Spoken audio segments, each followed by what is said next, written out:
तो एक और बार आज हम शुरू कर रहे हैं न्यू चैप्टर जिसका कि नाम है माइक्रो ऑर्गेनिजम्स। ठीक है, ये चैप्टर का नाम है जी हमारा माइक्रो ऑर्गेनिजम्स नाम है इस चैप्टर का। और ये बहुत ज़्यादा डाउट क्रिएट करता है, बहुत लोगों को इसमें बहुत ज़्यादा दिक्कत होती है। ठीक है, तो चलिए इस वीडियो को शुरू करते हैं। और इसमें हम पता करने वाले हैं कि ये क्या हमारे फ्रेंड हैं या फिर फो हैं, या फिर क्या ये हमारे लिए दोनों जैसे काम करते हैं, हम यही पता करने वाले हैं। और आप यहाँ पे चेक कर लीजिएगा, आपको अगर कोई भी दिक्कत होती है तो you can comment down. Okay, जो भी आपको क्वेश्चन रह गया हो या फिर आपको पूछना हो तो आपको बता सकते हैं, कोई इसमें दिक्कत वाली बात नहीं है। देखो चलो शुरू करते हैं। The organism which are visible only under a microscope are known as microorganism. देखो एक चीज़ मैं आपको बता दूं, माइक्रोस्कोप माइक्रोस्कोप और दूसरा है माइक्रो ऑर्गेनिज्म। ठीक है, ये दो हैं। यहाँ पे भी माइक्रो और यहाँ पे भी माइक्रो। ठीक है, माइक्रो मतलब क्या होता है, छोटा छोटा, बहुत छोटा, बहुत छोटा। माइक्रो पार्टिकल्स में बहुत छोटे पार्टिकल्स, बहुत क्या, बहुत छोटा। ठीक है, बहुत, थोड़ी सी यहाँ पे, हाँ बहुत छोटा। ठीक है, क्या, बहुत छोटा। और माइक्रो ऑर्गेनिज्म मतलब क्या होता है, कोई भी लिविंग थिंग है ना, मतलब प्लांट वन को छोड़ के जो ऑर्गेन हो, जिसमें कोई ऑर्गेन हो तो वो ऑर्गेनिज्म होता है। सो वो बहुत छोटा चीज़, बहुत छोटा चीज़, सबसे छोटा चीज़ है ना, जिसमें कि ऑर्गेनिज्म हो तो हम उसे कहते हैं माइक्रो ऑर्गेनिज्म। ठीक है, जिसमें कि ऑर्गेन्स हो तो उसको हम कहते हैं microorganism. The organism which are visible only under a microscope are known as microorganism. ठीक है, जो ऑर्गेनिज्म देखिए सिर्फ माइक्रोस्कोप के अंडर विजिबल होते हैं उन्हें हम कहते हैं माइक्रो ऑर्गेनिज्म। और माइक्रोस्कोप मतलब क्या है, जो कि सबसे छोटी चीज़ को, बहुत से बहुत छोटी चीज़ को, स्कोप मतलब क्या, वो देखा जाए, उसको उसको देख सके, बहुत छोटी छोटी चीज़ को हम उससे देख सके। ठीक है, अब आगे बढ़ते, देखो माइक्रो ऑर्गेनिज्म बहुत लोगों ने पढ़ा होगा कि 4 पार्टों में या फिर 5 पार्टों में बांटा गया है, बट बेसिकली ये 4 पार्ट में है। और इसमें वायरस नहीं आते हैं, मैं आपको बता देता हूँ क्यों वायरस नहीं आते हैं। वायरस इसलिए नहीं, क्योंकि ये देखो यूनिक होते हैं, वायरस यूनिक होते हैं। कैसे, हर जगह एक होता है ना, एंटिक पीस एक होता है, वही होते हैं वायरस। अगर ये जो, जैसे कि ये इनका हाथ जो रहता है हमेशा बहती गंगा में रहता है ना, मान लो कि यहाँ पे एक लिविंग ऑर्गेनिज्म है, क्या है, लिविंग ऑर्गेनिज्म, और ये है एक नॉन लिविंग, क्या है, ये नॉन लिविंग है। सो अगर ये नॉन लिविंग पे स्टक हो गए, नॉन लिविंग पे स्टक हो गए तो ये रिएक्ट करेंगे नॉन लिविंग की तरफ, मतलब कि ये लिविंग नहीं होंगे, ये कैसे रिएक्ट करेंगे, नॉन लिविंग की तरह। बट अगर ये लिविंग से स्टक होंगे, मान लो पहले नॉन लिविंग से थे अब लिविंग में आ गए, तो ये लिविंग की तरह करने लगेंगे। तो जिधर गंगा बह जाती है उधर ये अपने हाथ धो लेते हैं। ठीक है, इनका यही सिंपल सा माजरा है। आगे बढ़ते हैं। ठीक है, देखो the study of micro organism, ये क्वेश्चन पूछा गया है पैरेलल एग्जाम्स में, इसमें नहीं पूछा गया है। अगर आप इसके पिछले साल के क्वेश्चन पेपर देखो तो आपको लगेगा कि ये क्वेश्चन पूछा जा सकता है। देखो माइक्रो ऑर्गेनिज्म के आपने बहुत जगह देखा होगा, आपके क्लास में एक ऐसा जरूर लड़का होगा जो कि मतलब हर बार एक ही क्वेश्चन पूछेगा। जैसे कि कभी पूछ दे कि स्टडी ऑफ दिस, कभी, मतलब वो एक बच्चे की मैं बात कर रहा हूँ, कोई ऐसा भी होगा जो पूछ सकता है कि इसको क्या कहते हैं, इसको क्या कहते हैं, इसको क्या कहते हैं, इसको क्या कहते हैं। वैसे ही ये हैं, जहाँ भी ये स्टडी आ जाए ना लास्ट में लॉजी जरूर देखना, बहुत सारे केसेस में ये रहता है OGY, क्या OGY। ठीक है, OGY है ना, ओ लॉजी जो है ये रहता ही रहता है, OGY बेसिकली रहता है, लॉजी आप देख लेना अगर ये है तो वो स्टडी हो जाएगी। तो माइक्रो माइक्रो माइक्रो मतलब बहुत छोटा, बायो बायो मतलब हम ऑर्गेनिज्म के बारे में पढ़ रहे हैं तो बायो ही होगा, और लॉजी को मैंने बताया है इससे जो छोटा होता है तो वो उसमें आता है। चलो भाई साहब आगे बढ़े।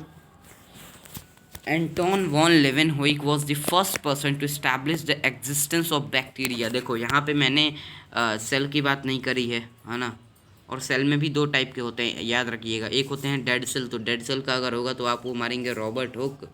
ठीक है, रॉबर्ट हुक। और अगर लिविंग सेल का होगा तो आप इन्हीं का नाम रखेंगे, एंटोन वॉन लेवेनहुइक। ठीक है, सो ये फर्स्ट पर्सन थे, ये एंटोन वॉन लेवेनहुइक फर्स्ट पर्सन थे उनके बैक्टीरिया के एग्जिस्टेंस को साबित किया है ना, बताया कि बैक्टीरिया भी नाम की कोई चीज़, फिर इन्होंने कट कर दिया, फिर हमें ये पढ़ना पड़ रहा है सारी चीज़ें। ठीक है, अब देखो आगे बढ़ते हैं हम। Microorganisms are the oldest form of life on earth, है ना। ये जो होते हैं देखो, जब हम नहीं थे ना तब से माइक्रो ऑर्गेनिज्म, मान लो पहले तो समुद्र में लाइफ होती थी, है ना, फिर इधर से होती गई जो भी चीज़ें, बट आपको ये जान के हैरानी होगी कि समुद्र में भी हैं माइक्रो ऑर्गेनिज्म। जो पत्थर है हमारे, जो रॉक्स हैं वहाँ उसमें भी हैं माइक्रो ऑर्गेनिजम्स। जो हमारे अभी हाथ हैं, हैंड्स पे भी हैं माइक्रो ऑर्गेनिजम्स। देखो जो सैंड है हमारा उस पर भी है, जो सॉयल है उसमें भी है, जो हम गर्म पानी करते हैं बैक्टीरिया तो वहाँ पे भी हैं। डेड होंगे या फिर कुछ फ़ायदे वाले होंगे बट हैं ज़रूर। और ये ओल्डेस्ट फॉर्म है लाइफ पे, बैक्टीरिया माइक्रो ऑर्गेनिज्म क्या है, ओल्डेस्ट फॉर्म है। डिसेंट्री मलेरिया, देखो आप में से कितने लोग इंस्टाग्राम को यूज़ करते हैं, टेल मी डैट। इसका मैं आपको ट्रिक बताता हूँ क्योंकि बहुत लोगों को याद नहीं होता।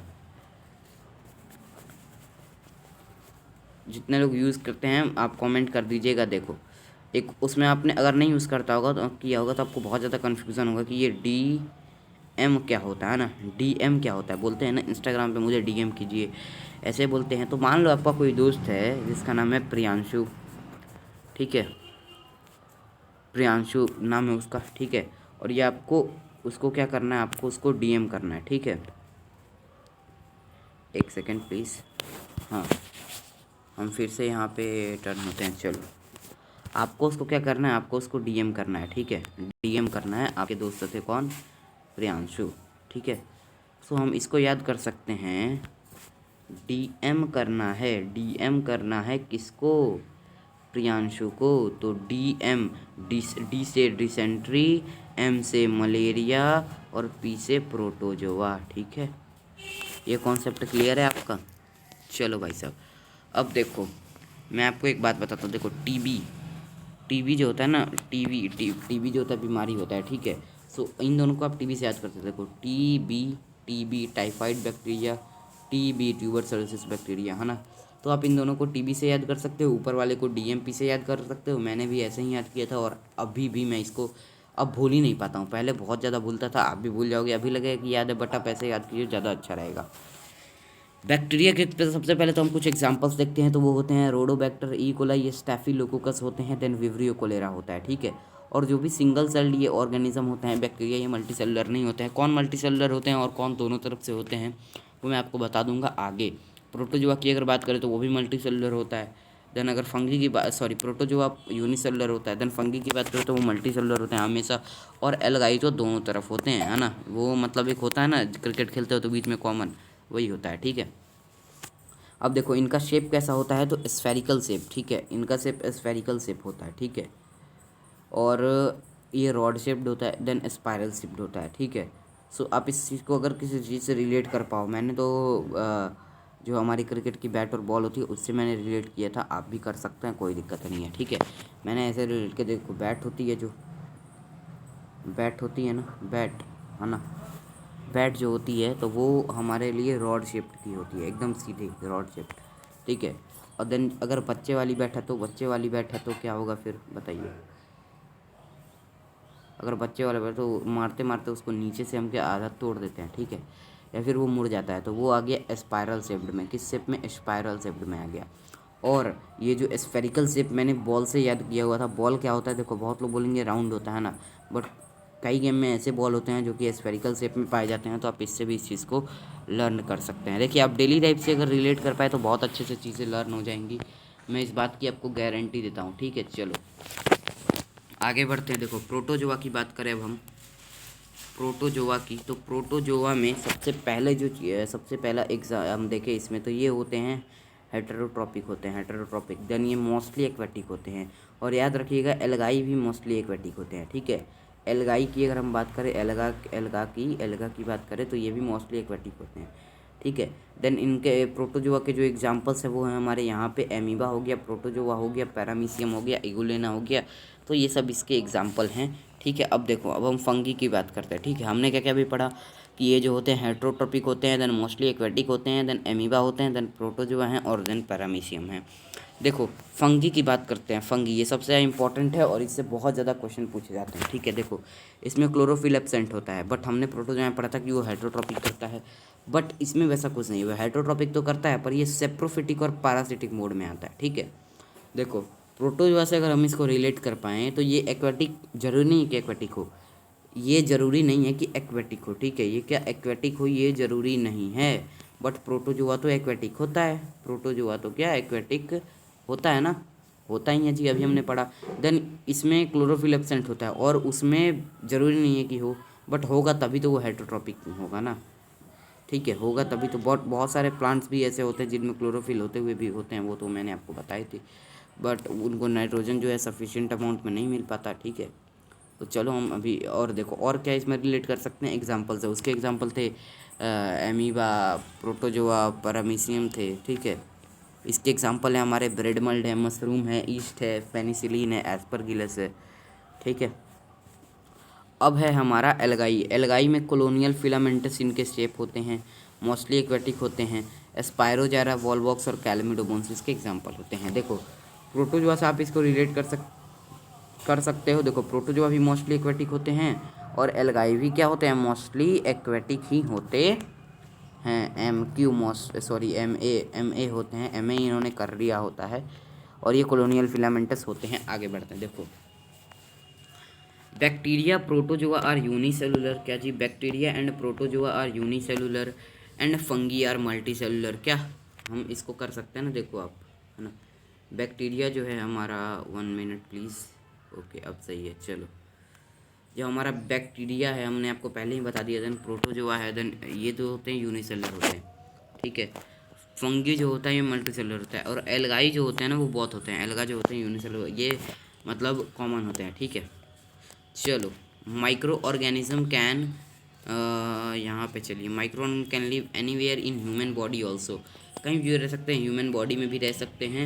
Amoeba live alone while fungi and bacteria में लिव इन कॉलोनीज। तो ये सारी चीज़ें इंपॉर्टेंट उतनी नहीं रखती, उतना इनका इंपॉर्टेंस नहीं है, उतना इनका अस्तित्व नहीं है। आगे बढ़ते हैं। चलो यूजेज ऑफ माइक्रो ऑर्गेनिज्म, तो सबसे पहले तो हमने कर्ड बनाने में देखा था हमने लैक्टोबैसिलस। वो क्या होता है, बैक्टीरिया होता है। लैक्टोबैसिलस बैक्टीरिया होता है, इस चीज़ को ध्यान रखना, ठीक है। फिर हमने देखा कि वो फर्टिलाइजेशन बढ़ाने में, ठीक है, फर्टिलिटी, सॉइल की फर्टिलिटी को बढ़ाने में वो जो होते हैं काम आते हैं। देन हमारे डिकम्पोजिशन में, डेड मैटर्स को डिकम्पोज करने में, मेडिसिन्स बनाने में। देन हमारा कुछ इडली था, कुछ मतलब जो जो हमारे माइंड में अभी आ रहा है उनको हम बोलते हैं पहले, ठीक है। आप भी, आप नहीं पढ़ा होगा तो आप भी रिकॉल करो। इडली बनाने में, देन हमारा पिकल्स को मतलब उसको सेव करने में, प्रिजर्वेटिव से काम में आता है। दूध को पेस्चराइजेशन करने में, ठीक है। वैक्सीन्स बनाने में भी ये कुछ काम आता है, ठीक है। वाइन बनाने में, ठीक है। और बस यही सारे जो जो जो मेरे दिमाग में भी आ रही थी मैंने बोल दिए। चलो अब यहाँ पे देखते हैं, ठीक है। ये अल्कोहल बनाने में इसका बहुत बड़ा यूज़ होता है। क्या, अल्कोहल बनाने में इसका बहुत ही बड़ा यूज़ होता है। और जो वेस्ट मैटर्स होते हैं उनको डिकम्पोज करने में भी इसका बहुत बड़ा रोल होता है, ठीक है, बहुत बड़ा। वेस्ट मैटर, देखो आप रोड पे अगर देखोगे तो कोई अगर मान लो जानवर मर जाता है, कोई भी मान लो, अगर हम किसको अभी ले, मान लो कोई भी है, ठीक है, कोई भी जानवर है, जैसे मान लो कोई काऊ ही मर गई, कोई गाय ही मर जाती है, ठीक है, कोई क्या गाय ही मर जाती है, तो उसको डिकम्पोज कौन करेगा, कुछ तो जानवर खाएंगे, ठीक है, क्रो यानी कि कौवे खाएंगे, ठीक है।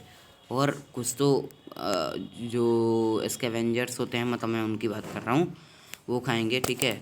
और ये जो है कि बैक्टीरिया का भी उसमें बहुत अच्छा योगदान होता है, ताकि इससे क्या होता है, एनवायरनमेंट क्लीन होता है, ठीक है। तो कुछ इसके बेनिफिट्स हैं। देखो मेडिसिन्स बनाने में, सॉइल फर्टिलिटी इंक्रीज करने में। लैक्टोबैसिलस बैक्टीरिया जो होता है फॉर्मेशन ऑफ कर्ड को प्रमोट करता है। प्रमोट मतलब ये नहीं कि किसी का एडवर्टीजमेंट चलाता है, नहीं। प्रमोट मतलब ये है कि ये बनाता है इसको, लैक्टोबैसिलस जो बैक्टीरिया है इसको बनाने में, फॉर्मेशन ऑफ कर्ड में काफ़ी ज़्यादा क्या है, मदद करता है, ठीक है। तो उम्मीद करता हूँ आपको ये चीज़ समझ में आ गई कि bacteria also help in making of cheese, then pickles, ठीक है। इस देखो कोई भी चीज़ है ना तो उसमें बैक्टीरिया का ज़रूर योगदान है, मैं आपको श्योरली बताता हूँ, बहुत ही अच्छे तरीके से है। तो उसमें बैक्टीरिया, क्योंकि उसमें बैक्टीरिया तो है ही है, बैक्टीरिया तो है ही है।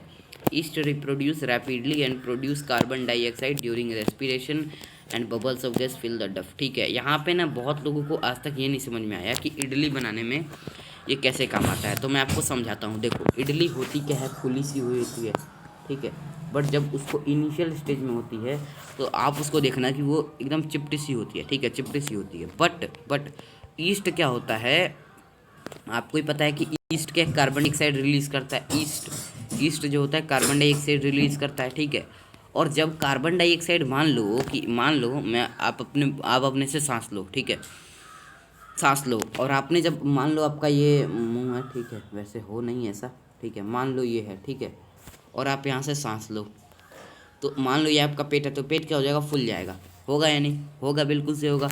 वैसे ही यहाँ पे जो है कि हमारा गैस जाएगा, क्या यहाँ पे हमारा क्या हो जाएगा, गैस जाएगा, और जो भी ये चीज़ें हैं यहाँ पे हमारा गैस जाएगा और यहाँ पे ये फूल जाएगा, ठीक है, ये फूल जाएगा, ठीक है, फूल जाएगा तो ये इस शेप में आ जाएगा या नहीं, बताओ।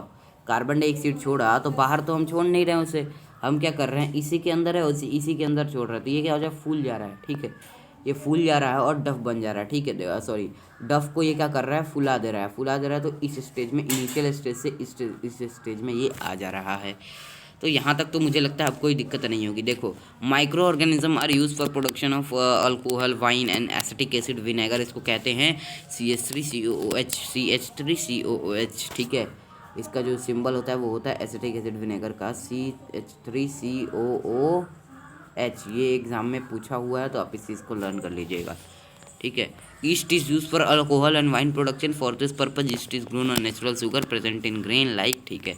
देखो, ईस्ट को हम लोग अल्कोहल और वाइन प्रोडक्शन में यूज़ करते हैं, और इस काम के लिए ईस्ट को हम लोग नेचुरल शुगर पे ग्रो करते हैं, जो कि जैसे ग्रेन में हो गया, बार्ली में हो गया, व्हीट में हो गया, कस फ्रूट जूस में हो गया। देखो, the conversion of sugar into alcohol by yeast, यानी कि जब हम शुगर को अल्कोहल में बदलते हैं, देखो, हम अगर ईस्ट को नेचुरल शुगर पे ग्रो करेंगे तो वो बदल जाता है, ठीक है, तो वो अल्कोहल और वाइन बन जाता है, ठीक है, ठीक है। जो शुगर होता है, जो नेचुरल शुगर होता है, वो किस में बदल जाता है, अल्कोहल और किस में, वाइन में, ठीक है। तो यहाँ तक तो आपको चीज़ें समझ में आ रही हैं, नहीं आ रही हैं, ठीक है, आगे बढ़े अब। और ऐसे ही इस प्रोसेस को क्या कहते हैं, हम कहते हैं fermentation. The conversion of sugar into, ये शुगर किस में बदल रहा है जी, अल्कोहल में बदल रहा है। किसके द्वारा बदल रहा है, तो हमारे ईस्ट के द्वारा बदल रहा है। यहाँ पे ईस्ट क्या, ईस्ट को ग्रो कर रहे हैं, तो ईस्ट ही तो इसको बदल रहा है, ठीक है, ईस्ट ही तो बदल रहा है, तो ये क्या हो जाएगा, फर्मेंटेशन प्रोसेस। देखो, लुईस पैस्चर ने फर्मेंटेशन को डिस्कवर किया था 1857 में, ये आपके एग्जाम में पूछा हुआ है, तो आप इस चीज़ को भी लर्न कर लीजिएगा, ठीक है। लुईस पैस्चर डिस्कवर्ड फर्मेंटेशन इन 1857। चलिए आगे बढ़ते हैं। The medicine who kill or stop the growth of disease causing microorganisms are known as antibiotic. Example, streptomycin, terracycline and azithromycin. Fungi and bacteria are also used to make antibiotics. Antibiotics are even mixed with the feed of livestock and poultry. अच्छा, ठीक है, तो ये तो हम पूरा का पूरा पढ़ रहे हैं जी ऐसे ही। यहाँ पे देख लो, एंटीबायोटिक्स क्या होती हैं। मान लो कि आपके बॉडी में कोई एंटीबायोटिक्स पुट किया गया, ठीक है, मान लो कोई एंटीबायोटिक आपके बॉडी में पुट किया गया, ठीक है, आप ये हो, और एंटीबायोटिक आपके हाथ पे यहाँ पे इंजेक्शन के थ्रू आपको पुट किया गया, ठीक है। सो ये क्या करेगा, अंदर जो है कि माइक्रो ऑर्गेनिज्म की ग्रोथ को या तो रोक देगा या फिर उसकी स्पीड बहुत कम कर देगा, बहुत कम यानी कि रोकने के मुताबिक, या फिर उसको किल कर देगा। तो ये डिपेंड करता है कि जो स्ट्रेंथ है उस वायरस का या फिर जो हमारा माइक्रो ऑर्गेनिज्म है उसका, वो कैसा है, ठीक है। तो ये सिर्फ माइक्रो ऑर्गेनिज्म पे के लिए होता है, वायरस के लिए तो हम उसको भी देख लेंगे, ठीक है अभी, ठीक है। देखो, स्ट्रेप्टोमाइसिन हो गए, टेरासाइलिन हो गए, एजिथ्रोमाइसिन हो गए, टेट्रासाइलिन हो गए, तो ये सारे इसके एग्जाम्पल्स हैं, ठीक है। Fungi bacteria are use to make antibiotics, हाँ, तो ये आपके एग्जाम में पूछा जा सकता है कि कौन सा हमारा एंटीबायोटिक्स में यूज, तो सिर्फ फंगी बैक्टीरिया, प्रोटोजोआ एल्गाई मत मार देना, ठीक है।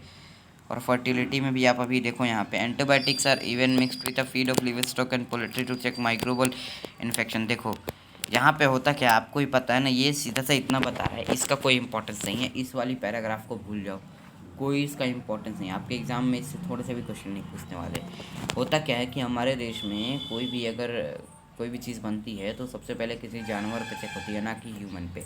ह्यूमन पे नहीं होगी। कोई मान लो ऐसे कोई XYZ जानवर है ना, ये कोई XYZ ये जानवर है, ठीक है। तो इस पे पहले हम इंजेक्शन के थ्रू आप कैसे भी इंजेक्ट करेंगे और चेक करेंगे कोई इन्फेक्शन हो रहा है या नहीं हो रहा है, तो फिर उसको ह्यूमन ट्रायल में लाया जाएगा। Antibiotics are not effective against disease caused by virus like cold, influenza, flu. तो एंटीबायोटिक जो वायरस के थ्रू डिजीजेस किए जाते हैं उसके लिए इफेक्टिव नहीं है। कोरोना वायरस पे ये नहीं हो सकता, ठीक है। चलिए देख लो वायरस से कौन कौन से अब होते हैं डिजीज़, तो आपको इससे भी पता लग सकता है। वायरस से बोला कि ये वायरस के थ्रू कुछ भी इफेक्टिव नहीं होता है, तो वायरस से ये होते हैं, तभी तो बताया कि इनके थ्रू नहीं होता है ना, इन पे कोई भी असर नहीं पड़ता। तो ये वायरस से होते हैं। कौन है? इन कोल्ड है, इन्फ्लुएंजा है, फ्लू जिसको कहते हैं, कफ है, पोलियो है, चिकन पॉक्स है, एट्रेक्टर जो भी चीज़ें हैं। When a disease carrying microbe enters the body produce antibodies to fight. देखो जब जो एंटीबॉडीज़ होते हैं वो उससे लड़ते हैं, बट एंटीबायोटिक्स को पुट किया जाता है, वो मेडिसिन होते हैं। बट एंटीबॉडीज़ क्या होते हैं? वो मेडिसिन बेसिकली हमारे इम्यून सिस्टम के थ्रू जो रिलीज़ किए जाते हैं वो चीज़। एक अब देखो अगर ठीक है ठीक है ठीक है ठीक है ठीक है ठीक है चलो मान लो अगर हम किसी भी कोई भी चीज़ का एक डेड एलिमेंट अपने बॉडी में डाल लें, तो हमारा जो इम्यून सिस्टम है, हमारा जो एंटीबॉडीज़ है, ठीक है, तो वो उस चीज़ को आइडेंटिफाई कर लेगा। और जब दिक्कत कहाँ होती है? जब वो आइडेंटिफाई कर ही नहीं पाता। और जब वो आइडेंटिफाई कर लेगा, जब वो आइडेंटिफाई क्या कर लेगा, तब तो वो आराम से उससे लड़ लेगा, कोई भी टेंशन नहीं होगी उसे, कोई भी दिक्कत नहीं होगा, ठीक है। सो हम यहाँ पे इन चीज़ों को देख सकते हैं अभी।